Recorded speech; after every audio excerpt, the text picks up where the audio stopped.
Now, he's one man who's gone from being called a marketing wizard, a maverick, to a fall guy, and even a fugitive. You can tag him whatever way you want, but what you cannot untag from him is the astounding success the IPL franchise saw under his stewardship. And so, joining us on the show right now is none other than the man himself, Lalit Modi, to give us his views on why IPL is suffering and what needs to be done, in his opinion, to fix it. Thank you so much for joining us, Lalit. Really a pleasure to have you on Brand Equity. Lalit, would you attribute IPL's decline to just sheer bad management and lack of strategic thinking, or would you say that T20 as a format is past its prime? I don't think T20 as a format is past its prime. I think this format is here to stay. I think what has happened is that the decision making has gone into a tailspin, number one. Number two is that the original formula that we had put in place, that has been started to be tweaked to the detriment of the IPL as a brand and detriment for the viewers, and they have changed it, which we said we would never change, in terms of strategic things that would happen. For example, all players should go back into the pot. Well, after every 3 years, the players should have actually gone back. That was the formula that we had put. We had put a new auction system in place, which had never been done in sports before, in any sport, where we had auctioning of players, but all the players would have to go back into the pot. Now, there's a big rationale and thinking behind that, and the reason was that, for me, when I was developing the sport, is that looking at it from a television point of view, the biggest thing that anybody wants is unpredictability.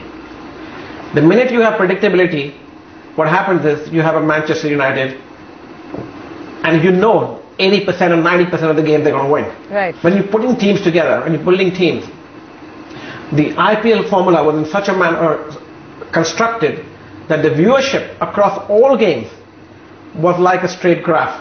I mean, like a straight line. Most sports around the world have peaks and valleys, and they go up and down. And you see the viewership for a Man U versus Chelsea game up here, and you'll see an Aston Villa versus another, game down there. I wanted to make sure that all teams are pretty much equal. Now, how do you do that?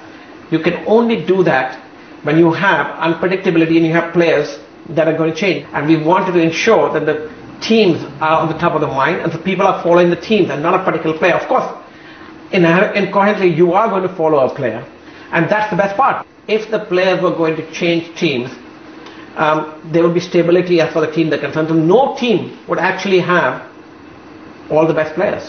And if you have, and that's why there was a cap on salary, there was a cap on how much a team could spend.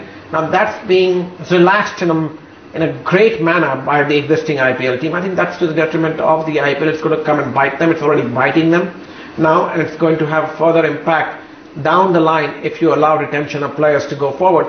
And the original formula was not to allow that to happen. Lalit, what's your outlook for IPL for the remaining 5 seasons? Is it a property that can achieve the kind of longevity that an English Premier League or a Spanish league has achieved abroad? I know that is what you had envisaged, but do you think that dream is still on track? Again, it's not. You mentioned the word 5 years. I don't know where that is coming from, because I'm assuming that's coming from my TV contract of 10 Absolutely. years that I did with Sony Television, and that's where the bulk of the revenue is coming from, because then it's going to be renewed. I hope the IPL is going to be there forever. But on the same note, I'm a little pessimistic. If they continue to erode the value of the brand, which they have, and there's billions of dollars of erosion, it will have a negative impact on the future of the IPL. And you can see that when we did the first launch of the IPL, the minimum bid price of the team was $50 million, and we got the lowest price $67 million, and we had the highest price of $111.9 million from Mumbai Indians. After the second year, I auctioned off 2 more teams, and we got $370 million. Now for the 2 teams, the highest price. Now, if you look at that, that's an infinite jump in valuation for the existing 8 teams and for the IPL as a brand. And for 2 new investors to come in at $370 million and $333 million was a massive boost to the IPL. You flip back and you sit back now and you see what happened late last year. I mean, they re-auctioned another team. You got nothing for it. I mean, you got lower than what you got for the first 8 teams. I mean, so again, you got to understand in the world of sports, if you look at the balance sheet of Manchester United, it's negative. It's negative. If you look at the balance sheet of Chelsea, it's negative. It's perception. It's an ego buy. It's a matter of fan following. It's a matter of valuation. It's a matter of future earnings. You know, many advertisers believe that rates for cricket advertising and cricket properties have reached their peak and need to be brought down. Also, IPL this year is being sold at a 15 to 20% discount. Do you see this devaluation continue in the upcoming seasons? Very pertinent question. The Sony payout to the IPL this year is doubled over last year pretty much. The contracts were done in such a way the first 5 years was a certain amount that increased every year. From year 6 onward, it pretty much doubles going forward to year 10. So the Sony have made a good amount of money last year, and if they're selling at a discount, then they are pretty much they're going to be. It's like a gun to the head. They will be probably lose money or break even at the worst, at the best case.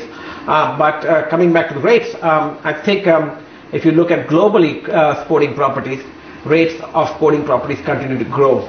And if the IPL ratings had continued to grow, I don't think there would be a problem. I don't think the advertisers have a problem in paying for something that delivers ratings. And I hope the IPL management realizes this and looks like this is a warning sign.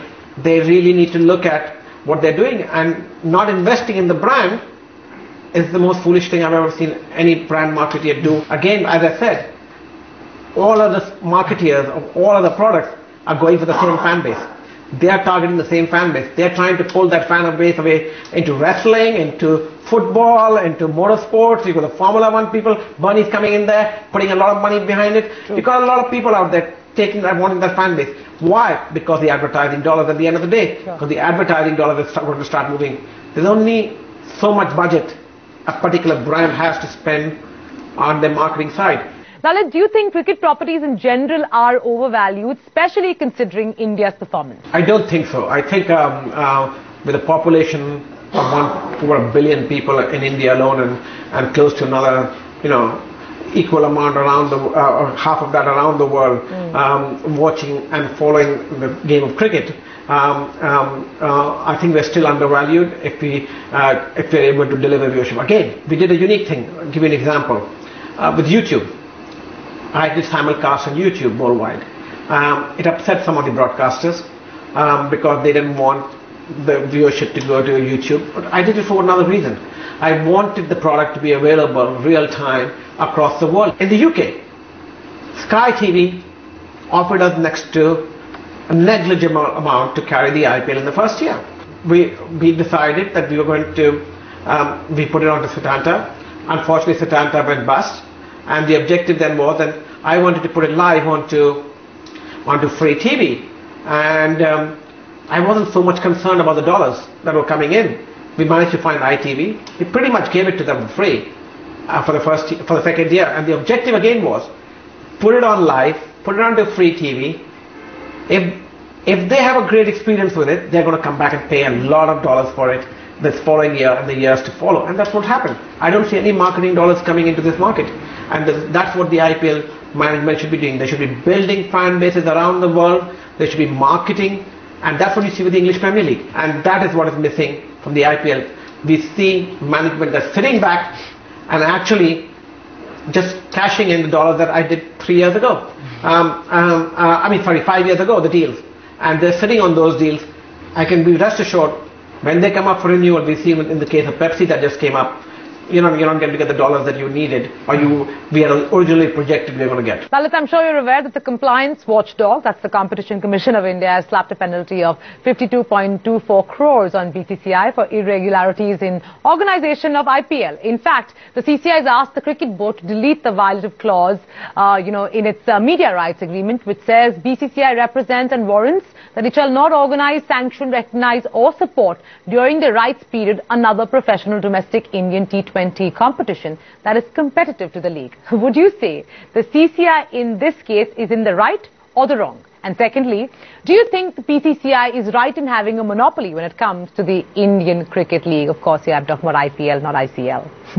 I'm assuming you're talking about the Competition Commission of India's case that has just been passed on the 8th of February.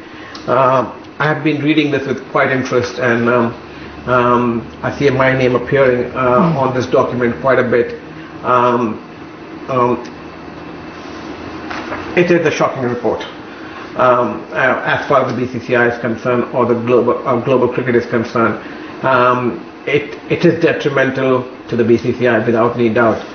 If this, I'm assuming the BCCI is going to appeal this, with all its might. If this were to remain the way it is, I can very well tell you that very clearly it's a death nail for the IPL, because it does give opportunity for other leagues to come.